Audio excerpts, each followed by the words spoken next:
That was a lazy clap. Go for it. Okay. Welcome back, everybody. Welcome. This is episode 13. This is 13. I said in the last episode that was 13, but it wasn't. It was 12. That was 12. We're very bad at counting. We're philosophy students. We don't have to be. Yeah. This is From the Soul, Out of the Ass. Ass. I'm Athan and Matthew. I'm Matthew Brown. And for this episode, we're going to be, talking a little bit about Christianity and Nietzsche and the role that kind of plays together. Primarily, we're going to be talking about Nietzsche's version of tragedy and how that relates to Christianity. And I actually think, we have Christmas coming up. We do. And I think what I'm going to be talking about may tie into that a little bit. I wonder how. Yeah, it's, but yeah, so we're going to be primarily using Nietzsche's Birth of Tragedy, which, we will definitely put a link. Sure. To a PDF in the description. And as usual, comments, etc., all that stuff, you know where to do it. And we have a new poster. So, you can check that out, new logo. But only in the university library and on George Square. George Square, too. More places later when we put Yeah, so check it out, scan it. It will take you to a link tree where you can find our Spotify, our YouTube. You can find a Contact Me page where you can contact us about coming on the show. We'd love to have guests. We had our first guest last episode. We want to have more. So yeah, without further ado, I'm going to jump into it. Go for it. I'm not really sure where the best place to start, but I'm going to start by just, giving those who don't know a brief summary of what Nietzsche's position on tragedy is.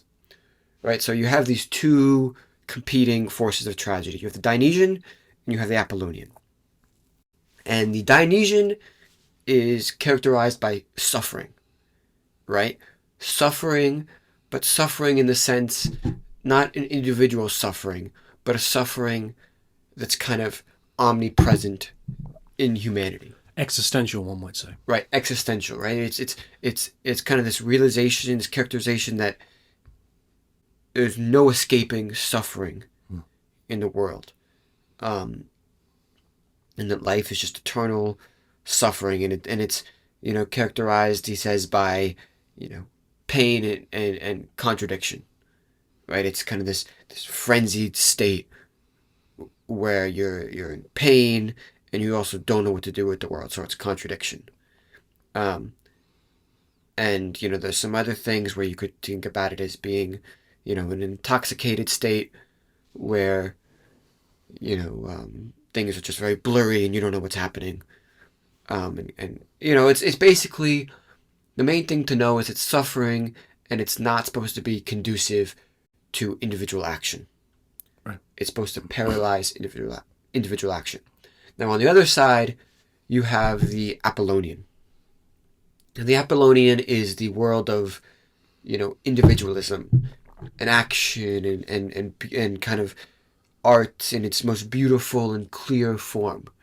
It gives you, this clear image, this dream, clear, image of what is happening, and it depicts things incredibly, because it depicts things incredibly clearly, Nietzsche thinks that it's inherently pleasant, right? Because it gives us a sense of what is happening, and it allows us to make sense of that reality. And so tragedy, Nietzsche says, is the combination of these two forces in equal measure, right? So you have the epic hero in the tragedy, who is the Dionysian, right? They're doomed to suffer no matter what. And so the suffering, the grueling part of tragedy, well, that is the Dionysian. Now, what's important to note is the only reason what we think of as tragedy being, whether it being Oedipus, Antigone, Prometheus, Macbeth, etc., the only reason we're able to think of it in that form, according to Nietzsche, is because of the Apollonian depiction, is because of the Apollonian elements. So remember, the Dionysian, in its pure form, is chaotic. It's oneless. It's frenzic. It's contradictory. It's painful. So it's very hard to make sense of what it is in its pure form. Now, by at oneness, just to come in very quickly, it's that idea of the disintegration or breaking down of the idea of individuation. Yes. Right. So it's the to use an analogy, right? If anyone's ever been to a festival, ever been to a rave or any dance or musical performance, you have this sense of when you're dancing, you're having this sense of losing your idea of self and becoming at one with the crowd and at one with the moment that you're in, and up until the point maybe at one with the world. Right. But it's not particularly happy. Not necessarily, no. No. Well, the dancing may be happy, but kind of, I think. But there is that Dionysian duality to take into consideration, right? Because it's also aligned with the idea of sort of rebirth and at spring, right? With the coming in of the leaves and the trees and the animals, right? So it has that duality of being about suffering and frenzied state and blood and gore and all the rest of it. But then there's also the other side of the duality, which is the rebirth and the pleasantness and the at oneness, and because those what are the frenzied women that follow after the god Dionysus? Is the Maenads? Is it Maenads? Maybe. Right. But whenever we've seen them depicted in like pictures or in, he talks about them, they're these sort of frenzied women in nature, always sort of naked. I've seen I can't remember the name of the piece, but where like these women are like pulling a male body apart, right? But then they're also depicted as like frolicking in the fields and with nature and with squirrels and all the rest of it. So there's that. So it is suffering, but then there's also that positive element of it. But I think that brings that back to the existential nature of it, because life isn't just suffering, right? It's a crucial element of life, but it's not all that life is. So. But I think what's important to remember, right, is he would kind of put that like frolicking, kind of dancing, kind of whatever pleasure you derive from that, he would put that as somebody who doesn't have, he would say that's somebody who doesn't have true knowledge, right, who's still illusioned with the world. And then he would say that somebody who, once you kind of gain the knowledge, or become disillusioned that nothing, means anything, right? That's when you kind of become like Hamlet, or where you kind of, or like Meursault in The Stranger, where you kind of enter into this existential, mode where you can't do anything. Taking action is just impossible. And the world just becomes, painful because you realize there's no end to it. Right? Mm-hmm. So, going back to tragedy, right? So, yes, the Dionysian state is a chaotic state, right? And he kind of thinks it's represented by the chorus in its most pure form of the Greek tragedy, kind of their kind of iterations of, chants where nobody really understands what's going on. And, he associates this Dionysian state with music, right? Music is, non-lyrical music is kind of the most... It's formless. Formless, and he associates that with the Dionysian state. Not kind of like, don't think of like, Bach and Mozart when you think of it. Think of like chants, like kind of deep, kind of,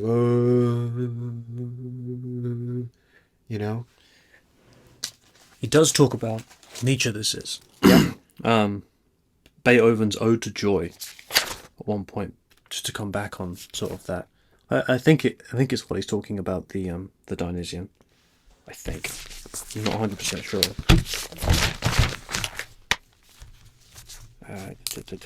Yeah, if one were to transform Beethoven's jubilant hymn to joy into a painting and place no constraints on one's imagination as the millions sink into the dust, shivering in awe, then one could begin to approach the Dionysiac. Okay, well, I have not heard of Beethoven to know that. No, you've it's the how does it go? It's like that. Yeah. Okay. Get up if you want. Well, maybe Nietzsche finds that, unpleasant. I don't know. I think. Sorry, carry on. Some non-lyrical music, because there's always this distinction, like. There's no lyrics to it. It's like it's just music. No, I know, but my point is, there's always a distinction, right, in whatever art form, right? These Apollonian and Dionysian characteristics, are in every kind of art form, right? So even within classical music, there's going to be some distinction between the Apollonian ones and the Dionysian ones. Sure. Well, so I think he's using that Ode to Joy as a Dionysiac example of classical music, Yes. where there would be Apollonian examples of classical music. Yes. Like the one we were shown in class with the is it trumpet, the guy playing the Right. trumpet. Yeah. And it was very sort of slow paced, structured. It wasn't sort of dun dun dun dun. Right. That would be more sort of chaotic and Yes. Okay. So Dionysiac. So. I guess what I meant is don't think of all classical music as being, necessarily Like Dionysiac or Apollonian. Yeah. Right. Anyway, point is, all of this is really the point I'm trying to get at, is the only reason we see tragedy in the form that we think of it in terms of the Macbeth and the Oedipus and the Prometheus, Antigone, is because that is the Apollonian depiction of Dionysus, according to Nietzsche. Yes. It's the god embodied on stage. It's the god embodied on stage, right? And the reason it's in that form, again, is because the Apollonian kind of clearness and its semblance and its ability to create clear images turns that Dionysian into something that we can comprehend and look at, right? He says, art is the saving grace, something like that, where it, restores, it gives us the ability to look at, that purely Dionysian, figure, because otherwise it would be too much, right? So take, that sounds very abstract, because it is, right? But take Nietzsche at his word to say that, there is these two forces, the kind of the clear kind of individual Apollonian, and then the oneless, suffering, chaotic Dionysian, right? And that creates the tragedy. And so, right, according to him, well, as we kind of briefly touched on earlier, right, the Dionysian man is the one who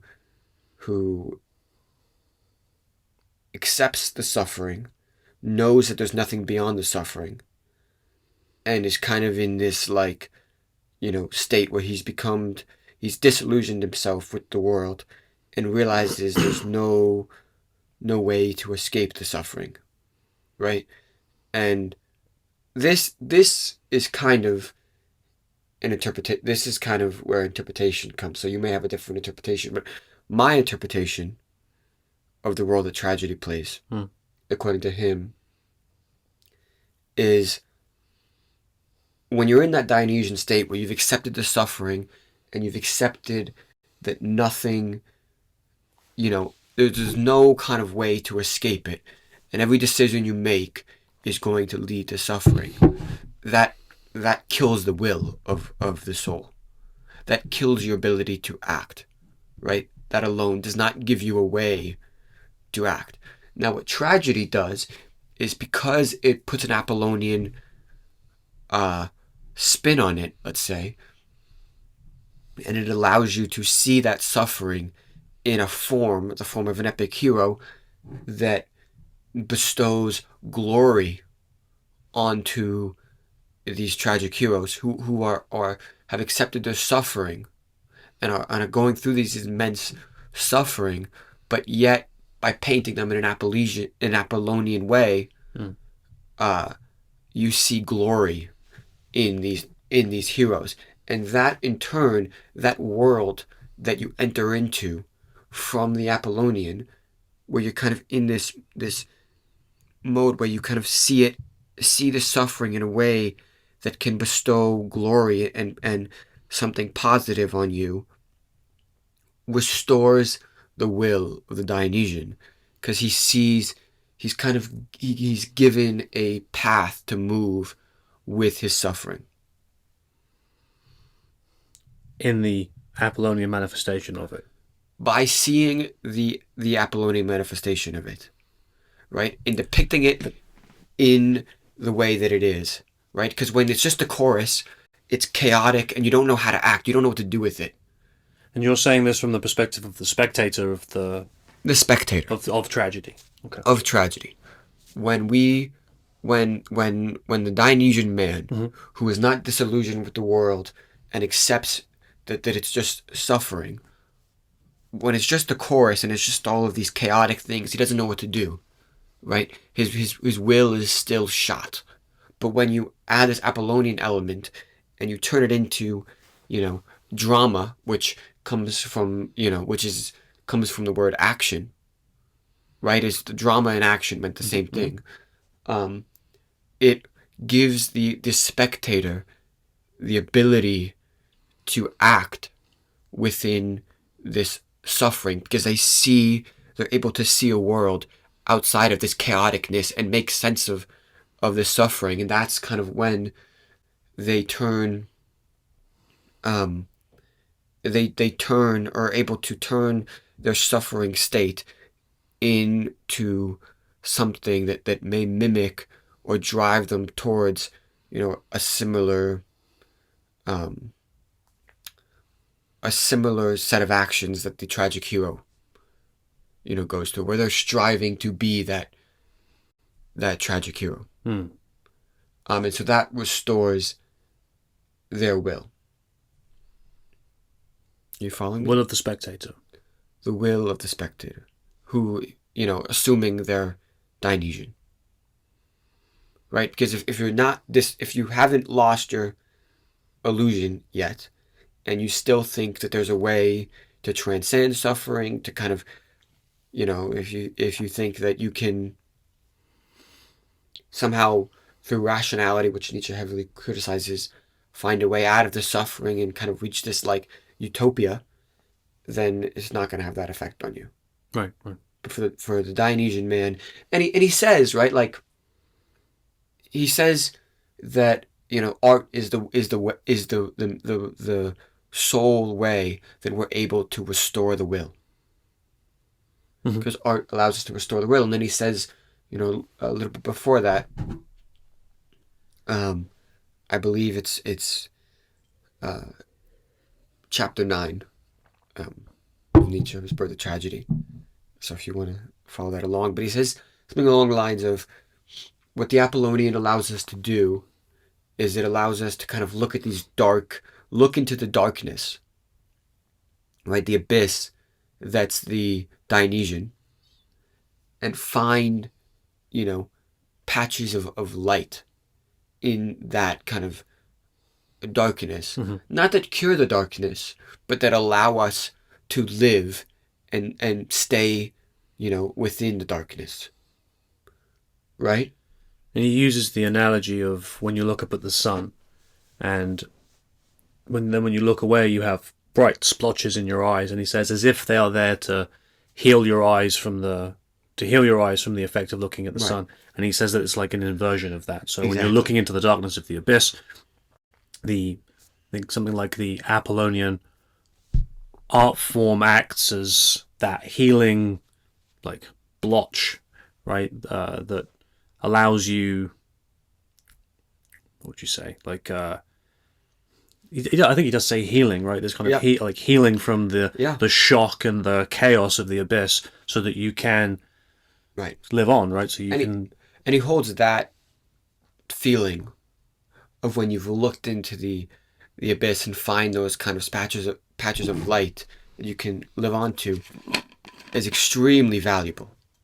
Those are the highest, you know, that's the highest form of serenity, right? He calls that the Greek serenity, that he treats as like incredibly valuable, right? And has kind of in his mind characterized Greek civilization and what made them so great, right? That's his. He holds that incredibly high regard, Right. right? Well, it was that because he gives kind of like a historical analysis of going from the chorus only to there being a drama, because there was a stage when it was just the chorus, right? And the spectators or the audience would be like stoked into this Dionysiac frenzy, and then an actor was brought onto the stage with the mask of Dionysus and the god, the suffering god, and the audience having been like riled up into that frenzy from the chorus and the drums and the beats and the humming. They would, when the tragic hero behind the mask of Dionysus would appear, Yeah. they would, having been risen to that state of frenzy, they would see the god himself, not a man playing the god, right? Like it was that came through them after from the, and so then I think so that the as you said earlier, tragic hero is the Apollonian form of Dionysus, and so the audience are risen to that state of frenzy, presented with a form of Dionysus, which comes through the music, and they have an experience of the god himself on stage. That's in the chorus. Well, that was historically, as you went from the chorus only, because it was just music at one point, to there being an actor on the stage. Right. So it was like an evolution, right? So the chorus was just stoking everywhere. It was just this Dionysiac experience, and then at some point, I can't remember is it Euripides? No, that's the guy who screwed everything up. That's the guy who screwed it up. Yeah, people before. Is it Aristophanes? Sophocles? Perhaps. No, I don't know. I'm guessing. But an actor was introduced onto the stage after music, and that would I think he would say the beginning of that equal measure of the Apollonian and the Dionysiac, and then that's the birth of tragedy. Yes. So now I think it's appropriate to talk about what he sees as the death of tragedy, right? Which is essentially this idea that, well, first of all, I'll say that I think everybody who knows Nietzsche, anybody who's heard anything of Nietzsche... Who really knows Nietzsche? No, but anything who's heard the name and knows anything about him, the one thing they know is the quote, "God is dead." Sure. Right? That's his most famous quote. Think so? Can't think of a more famous one. So just my head. Keep that in mind, because I think it's going to be relevant later on. Foreshadowing.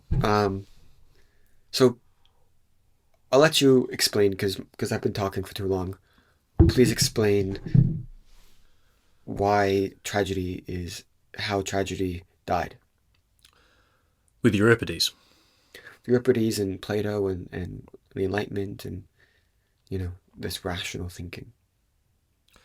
Well, I think, to put it simply, it was the bringing in of rationality into the formulation of the shows that would be put on, right? The performances that would be given as they were written. This guy Euripides, supposedly, according to Nietzsche, went to Socrates frequently for advice on how to write his shows. Socrates, I think, famously having nothing to do with art or poetry or anything until later on in his life, when he felt that it was something that was missing. But he would be giving a playwright advice on how to write his shows. And Socrates being very famous for kind of, and Nietzsche identifies him as like kind of a shifting point in human history, bringing rationality Right. into the world. And Euripides, taking advice from Socrates, brought that into the production of tragedies. And you might have to help me here a little bit. For Nietzsche, I think he sees this as the death of tragedy because it abandons the Dionysiac element entirely, right? It's because because rationality is form, it's structure, it's like, you know, logical processes, it's the Right. demarcation of ideas and concepts, right? It's the Apollonian in the sense that it's clear. it's clear. It's like demarking, like boundaries around things, which is the exact Right. antithesis of the Dionysian. But he then goes on to say that because he abandoned the Dionysian, the Apollonian abandoned Euripides. Now, I'm not sure what he means by that. When he says it, I can try and find it. I think. What I kind of took from that is when you kind of, because he sees the Dionysian, this kind of eternal suffering, as the, you know, that's a prescriptive measure for the world, right? Like it is the world of eternal suffering, right? Like there is no escaping suffering. And so, right, part of the job of the Apollonian is to depict, you know, the world clearly as it is, right, in clearness. And so when you're kind of creating this like falsehood of what the world really is, you lose the capacity to, I don't know, describe it in its fullest form and kind of add clarity to it, because you're essentially creating this illusioned, you know, world. Was what you were saying earlier. You're trying to use rationale and reason to escape from the suffering, Right. Which is impossible from Nietzsche's perspective. Yeah, fair enough, I think. Okay. So, So I smiled during that because I have a post-it here where I've written marking the beginning of what I called Euripides balls up. okay. Out of the arse, ladies So- and gentlemen. I think we so just remember that the death of tragedy, right, is the fact that rationality comes in, and the idea that you can escape this suffering if you only know how to act, right, and know what to do, and think about it rationally, and come up with principles, right? Agreed? Yes, sorry. Okay. So now, okay. I think I'm going to talk a little bit about, you know, my idea about how Christianity falls into this, Please do. right? So, you know, and I'm primarily talking about the story of Christ here, right?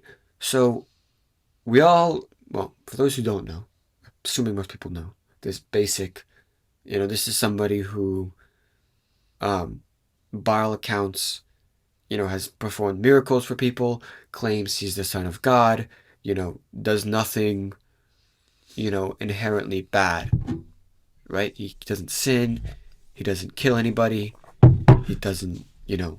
Archetype of the perfect man. Right. And yet,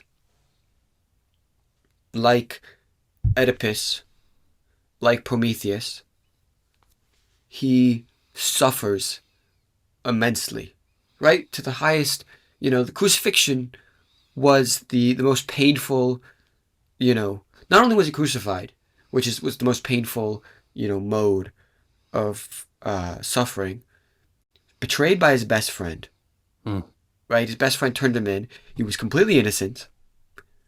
You know, his disciples, the people he was his best friend, you know, denied that they knew him, and you know, rejected him, right?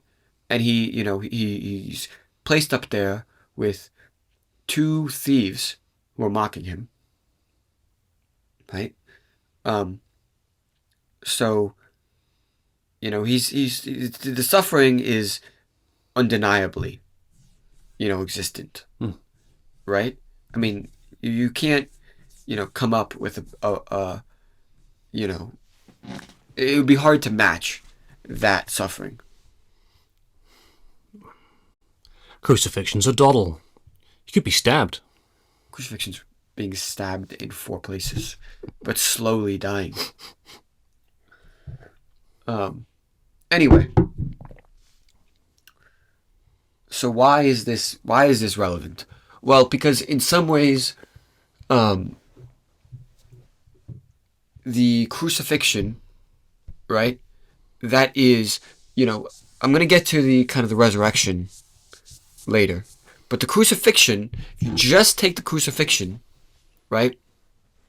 That is a Nietzschean tragedy, right? It's somebody who does a lot of good, nothing but good, and does not suffer because they did something wrong or they sinned or some other aspect, but because that is the world, right? That is a consequence for their actions. Suffering, that is what they have to experience, because that is what the world is. Right. It was kind of dispensing with the idea that you can be any kind of man or woman and avoid suffering. Right. There is no. Especially if you act. If you're one who acts, Which everyone does. We all act in the world. Right. And so, right. So that, that I think is clear enough. I think that's fair. Now, the one part that people may say is, he resurrects, right? In the story, he transcends the suffering, and kind of goes into heaven and whatever, right? Now, I think, look, I'll be honest, right? I think people know this, most people who know me know that I'm, Christian to some extent, right? I believe in a higher power. But I think it'd be wrong to say that people's, faith toward, Christ, or their kind of, the reason this story has had so much pull is because they somehow believe that through him it's possible to transcend, suffering. Right? I think, well, let me clarify this, because if you look at the story of Christ, right, he only transcends the suffering once he's dead. Right? It's after, he's dead. Right. Right? And so I'm not denying that for a lot of people, a lot of Christians, right, there is this belief that once they die, then they'll kind of go into heaven and transcend the suffering. Right? But I think it'd be wrong to say that that the reason people believe that is not, because, not solely based on the fact that they think that this absolutely happened to Jesus, and so, it must happen to me. There has to be some aspect where people feel something better, there's got to be some reason people feel like in their lives, Christianity, the story of Christ, gives them something, in their daily lives, right? Because it's wrong to say, we don't know what's going to happen after death. If you know what's going to happen, please tell me, because I don't think anybody knows, nobody knows. That is the one thing people have zero idea upon. People have beliefs, people have faith, people, have, quote unquote science, although I don't know how you could have science to determine what happens to you after death, because, you need kind of experience to know this. And after death is precisely the place where there is none. There is none. At least for us living. Right? So there's got to be, what? The dead people. It's experience for the living people, not for the dead people. Experience of the dead by the living. But... Well, what I mean is the living people do not have experience of death. I Death. see. But the dead, presumably, at least maybe have some experience. Right. But my point is, there has to be something, right, that in this life gives some people some reason to believe that this is the case. Okay, can I make a prediction of Yes. where you're going with this? Is it that I'm thinking what came to mind then was kind of like the Alcoholics Anonymous programs, right? These kind of programs where Christianity is sort of fundamentally an element of it. You have the 12-step program, and it has like a ridiculously high success rate for what it is. Right. And I think atheist types don't enjoy that so much because it's a statistic that suggests that their skepticism and cynicism of Christianity might not be all it's mashed up to be.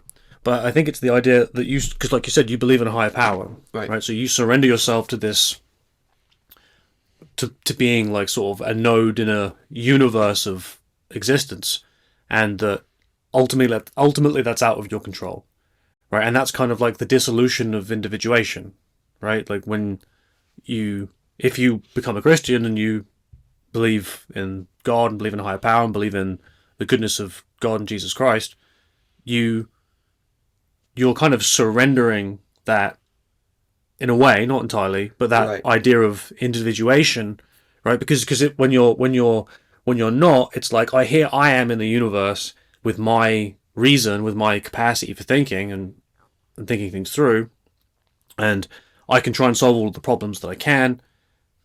Yet here's suffering, right? A problem I can't solve. But this committing yourself to that idea of a higher power is kind of that Dionysiac state of the dissolution of self. Right. And I think, I think when a lot of people think about, religion, they think, oh, it means kind of this kind of like, this is kind of where Christmas ties into it a little bit, but like they can think of like, oh, it's this omnipotent God who just gives me stuff, right? I ask for it and he should give it to me. Right? And I'm suffering. Well, I just need to ask him and he's going to take it away from me. And he's going to make my life, omnipresent. And I don't think that's anybody's experience. I don't think anybody actually, I don't think anybody has actually,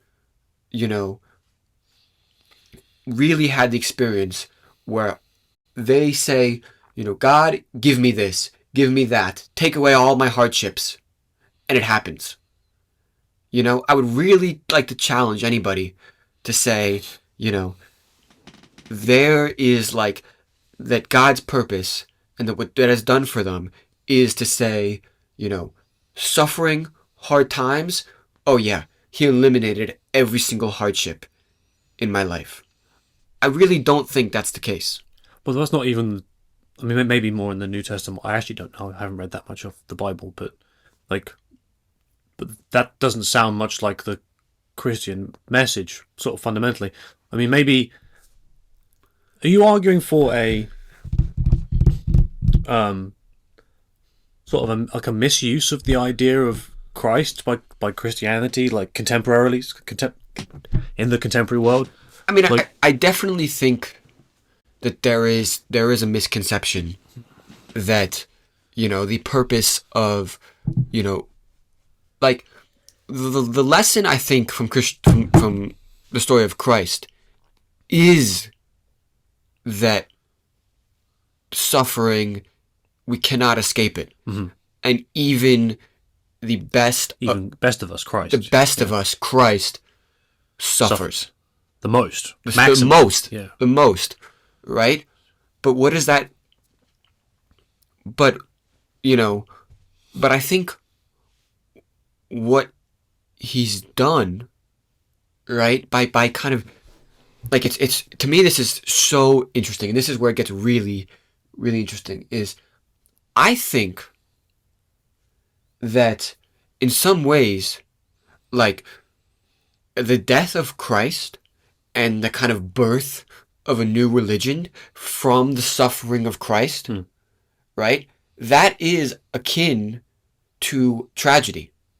I think in some ways what Christianity did was refill the role of tragedy,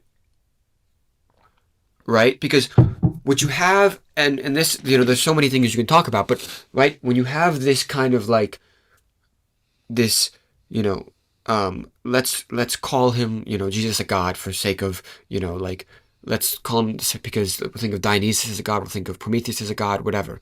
Like you have this hero, right, who does no wrong, but still suffers immensely, right? And what's the reward for suffering immensely, but still doing maximum good? They get, turned into these,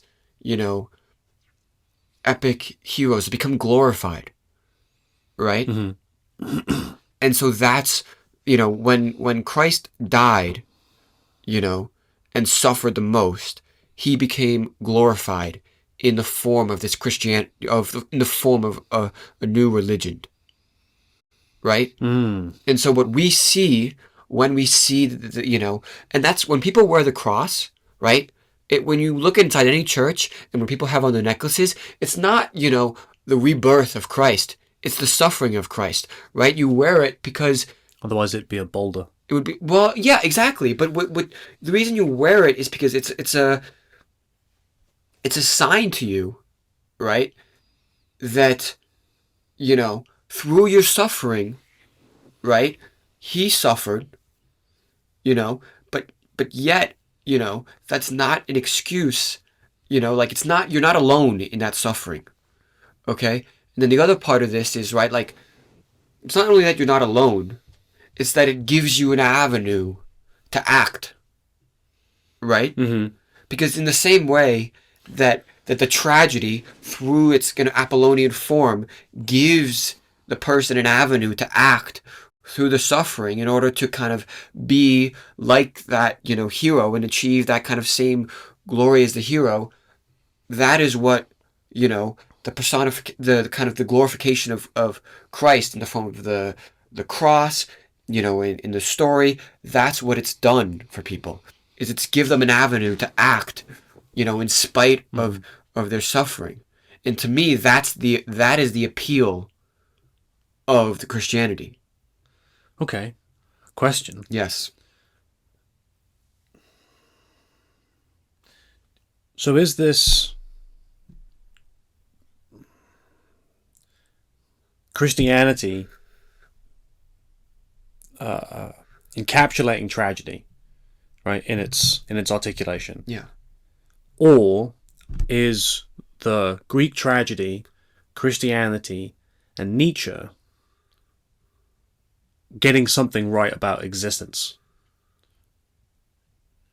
If that makes any sense. So the distinction you're making is Christianity the continuation of Greek tragedy, or is Nietzsche, Christianity, and Greek tragedy all just getting at the same? Are they nailing at something existentially fundamental about human existence and articulating it in? I mean, I know Nietzsche's doing kind of like an analysis of maybe both of those, right? Or you would argue both of those. But I also think, sorry, just no, please, say one thing is please. It's interesting, right? Think about this. Nietzsche says that rational thought kills tragedy, Greek tragedy. But what has killed Christianity? The exact same thing. The Enlightenment. Rational thought. No longer having, belief in a God. The belief that we have to come up with our own principles for how to act. To me, that's not a coincidence. Well, that was exactly Nietzsche's observation when he says God is dead. Right? God is dead and we have killed him. But I'm saying the exact thing that he says kills Christianity and God is what kills tragedy. Mm-hmm. Right? Yeah, I'm with you. Isn't that can't be a coincidence? Well, no, but that's why I asked. That's why I asked the question. Right? Right. Are all three of these examples, Nietzsche and are they nailing something when they're describing this? When Nietzsche's talking about the death of God, and he's talking about the death of tragedy, the birth and death of tragedy, right? Is it the Greeks, the Christians, and Nietzsche and anyone else who's spoken about this, existentialists, are they getting something right about human experience? I think so. I think, I really believe that the idea, I think of a lot of our problems come from the belief that, that suffering,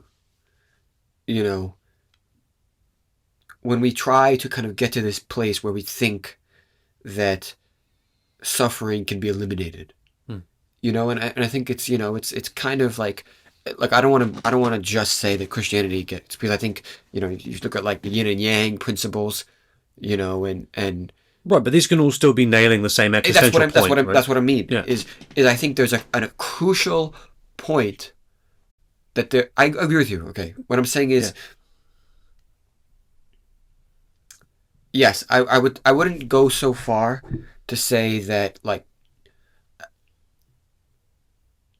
I think that what Christianity has done is it created a form of art that continues along the same lines that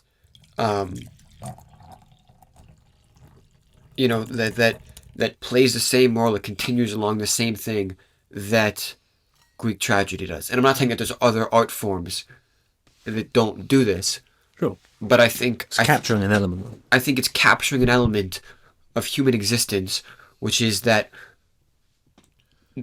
our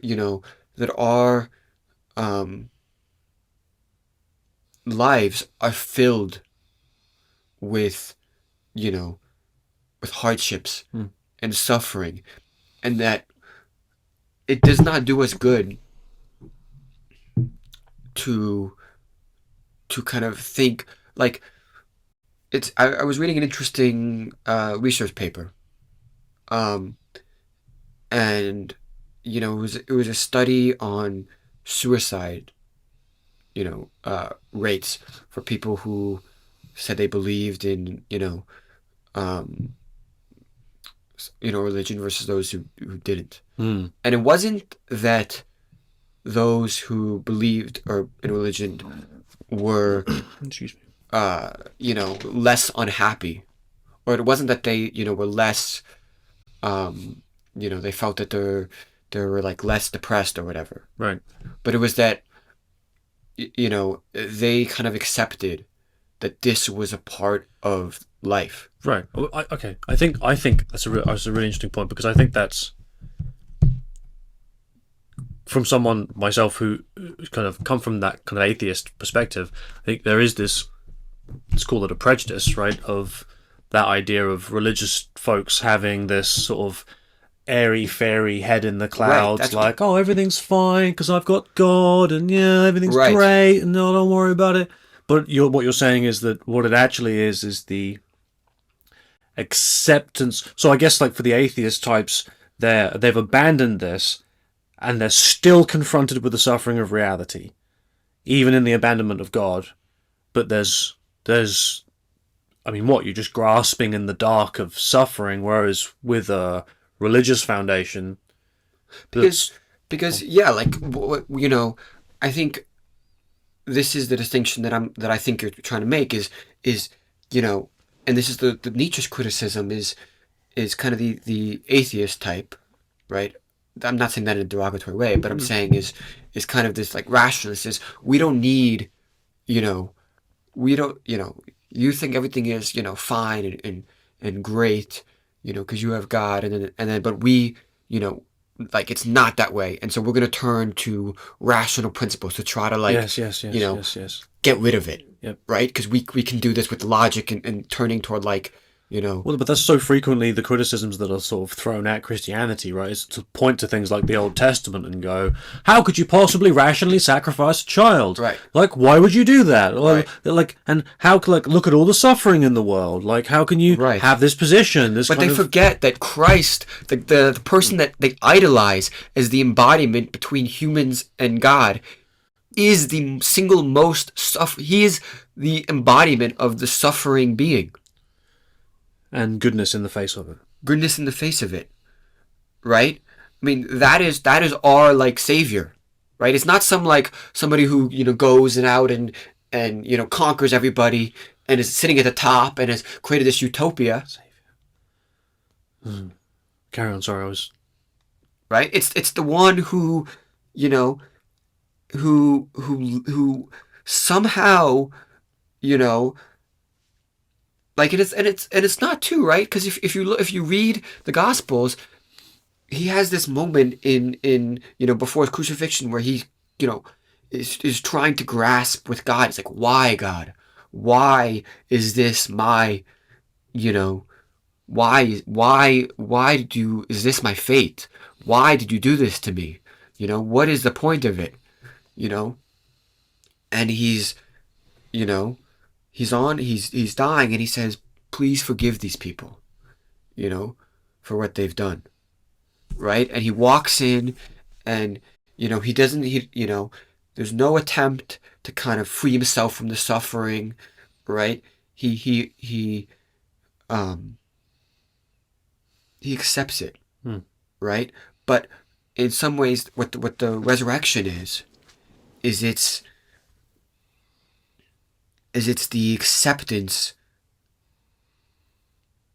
It's when you accept suffering, your own suffering, right?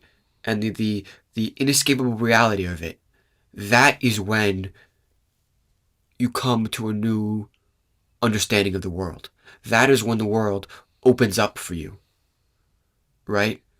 Because no longer is it such that, things can break you, right? There's no, like, if he can be on the cross and suffer to this high extent, but yet it doesn't break his soul and his will, right? Then it's like this empowering feeling, right? That there is no amount of suffering that we can, experience in a body that is going to break our will and our soul to do good. Right, and that's. See, I whispered Savior earlier because it stood out to me. So it's the. Hang on. Something like. There is no amount of suffering. Like, say, if the archetype of Christ can suffer maximally, still display goodness, that there is no amount of suffering that can turn me against reality itself, right? Which I would, and so because that's that kind of that existential, that immobilization at the terrible suffering of things, right? And that's when you turn to nihilism, despair, resentment, anger, and destruction, right? And it's somewhat, but is that what one is being saved from? When people say Christ is, or the idea of God and Christ is my savior, that what you're being saved from is the existential terror of reality, right? But not saved from it, right? But saved from the despair and the nihilism that would come along with it, because you have this idea of. It gives you those images, those kind of, when we talked about the Apollonian kind of giving you these patches of light, it gives you those. Yes. Okay. Right? Yep. There's the famous, saying, I don't exactly know where this is in, but it's constantly quoted, and they say it at every Christmas Eve service at one of the churches that I went to as a kid, where they would say,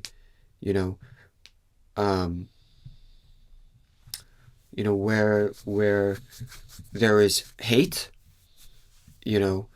love says, I will go there. Where there's violence, peace says, I will go there. Where there's darkness, light says, I will go there. So it's not, getting rid of it, but it's allowing you to live in it. Yes. Yeah. And one very interesting thing, so anybody who's been to an Orthodox service, how does it go? It's a 3-hour service. It's about 2 hours and 40 minutes of just chants, basically. Right? It's just like, and it's barely comprehensible, right? You're just kind of all, standing or sitting there, right, with the lights, and you don't really know what's happening, right? The Dionysiac element of the chorus, right? And then at the very end, that's when there's some story that you read, some that That is very interesting. Right? That's incredibly interesting, actually. Right? I mean, that is the elements, right? So, it's that experience of going to church, right, is very much like the experience that Nietzsche describes in the tragedy. Okay, so the other question: Did Christianity? It's my little flask. Sorry. Did Christianity rescue tragedy from the clutches of Euripides, taking that Dionysian Apollonian equal mixture and carrying it forward into history, taking it away from the art sphere and into the... I would argue that it is an art sphere, because yes, but I mean exclusively taking it away from. Although I guess it wouldn't have been, because it was the because it was an ode to the gods of Dionysus and right. and Apollo. So it wasn't purely artistic to begin with. So and look, I think even the the image of the cross, right? To me, this is when you have this is itself, to me, a kind of a miniature fusion of the Dionysian and Apollonian elements, because on the form of the cross. Yeah, well, just kind of this symbol, right? It immediately lets you know, reminds you that the suffering in this world exists, right? It is, and some have, Jesus on it, right? It immediately lets you know that this suffering is not going away, right? People wear this for different reasons, like some fashion, whatever. But the purpose of it, in my eyes, is it's a reminder that this world is suffering, and that you're not that even Jesus, who was the best of us by all accounts, right, suffered immensely, right? But at the same time, right, it's in a form where it's very clear, right, and it immediately brings glory to the figure of Christ, right? It's an incredibly, I think it's an incredibly Apollonian image, because it's very clear, and it's very almost dreamlike, right? If we think about the distinction that was made between statues being the Apollonian and kind of this very abstract art being Dionysian, right? It is a very clear image of what you're looking at, right? And yet it is the embodiment of suffering. To me, that is kind of like a mini, it's a tragic tragedy shrunk into, to one. And so to me, that is the common misconception. I do think a lot of people, and when you said, a lot of, from the atheist perspective, they see kind of religion and religious people being like, oh, you think everything's fine because, you know, uh, there's God, and so he's, everything is good, right? I do think, a lot of people, you know, have that kind of, like, there is a false conception that that is the role of, you know, God. It's to be this kind of like giver of, things, and that by just, asking him or following him or whatever, you're going to eliminate.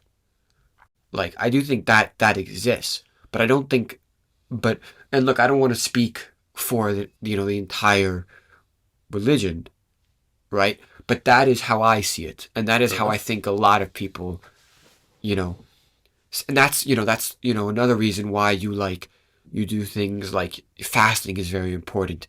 Giving up things, it's a reminder, right? That that, you know, uh, suffering is part of our, existence. But, and one of the reasons you do the fasting, it's not just to like give up things, but it's supposed to be in that period of time you become closer to, God and your faith. And it's because by, you know, opening up to this suffering world, and kind of accepting, you're able to come to terms with, it's kind of like achieving that Greek serenity that we were talking about, because it's by opening yourself up to, suffering, but finding ways to, live within it. Right. Well, but it's like it's another existential point. Like it is suffering that makes you stronger. Right. Right. Like when you train, when you exercise, right, you tear muscle fibers so that they can recover and come back stronger. The way you fast, because it's a kind of suffering, right? Hunger is a kind of suffering, right? You go 24, 48 hours without eating, and it's not pleasant, right? No. Like, it's not fun to do that, but you do it because it disciplines you, and you are stronger than you were at the end of it than you. But it's not supposed to be, oh, this sucks, this is so terrible, and now that I'm done, everything's gonna be great. It's more like finding, finding a way to you know appreciate and live within this, Right. Well, that's the same thing, right? It's you do it so that you can deal with the suffering of existence, that you're in a better position to deal with the suffering of existence. I think it's also interesting to say, right, like that. Go for it. You see a lot of times, things like horrific human events, like horrific tornadoes, horrific, like the Holocaust, horrific events in history, right? And one of the things that people are amazed at is, they always, people like us, how could you still believe in a God? And when you ask a lot of people, for some reason, they say, these events actually made me believe more, in God. It strengthened, it confirmed my belief that, he exists. And I think the reason is because it's kind of going back to what we were talking about earlier, is it allows you to, not it allows you, that's the wrong word, but finding the capacity to live within the suffering is an incredibly empowering and strong, and just when you're pushed to the absolute highest limits of suffering, but are still able to find a way to live and to continue and to not be brought down by that, that is, like the highest of all achievements. I think so.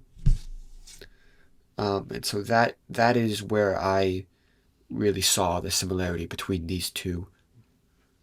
I think you made a good argument for it. Yeah. Yeah, yeah, absolutely. Some very, very interesting crossovers there. Yeah. And look, to be honest, I don't know that much about other religions, so I'm not able to make a Sweeping statement. sweeping statement there. But if you hear this and you think what I said is interesting and want to comment and say more, Please do. yeah. All right. Be good? Yeah. Sure. Awesome.